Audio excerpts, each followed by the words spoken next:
KMC ने शहर में चार्ज पार्किंग की फीस बढ़ाने की तजवीज़ दे दी। कराची म्यूनसिपल कॉरपोरेशन केएमसी ने पार्किंग साइट्स और नर्खनामों पर नज़रसानी की तजावीज़ दी हैं, जिसमें नए नर्खनामे के लिए थर्ड पार्टी से मशवरे की भी तजवीज़ है।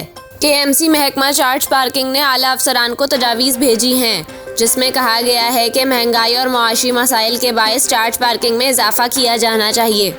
केएमसी महकमा चार्ज पार्किंग की दी गई तजावीज़ में मोटरसाइकिल की पार्किंग फ़ीस 10 रुपये से बढ़ाकर 20 रुपये और गाड़ियों की पार्किंग फ़ीस 20 रुपये से बढ़ाकर 50 रुपये करने की तजवीज़ दी गई है। हुकाम का कहना है कि चार्ज पार्किंग फ़ीस बढ़ाने का कोई फैसला नहीं किया। इस हवाले से फैसला म्यूनसिपल कमिश्नर और एडमिनिस्ट्रेटर कराची ने करना है।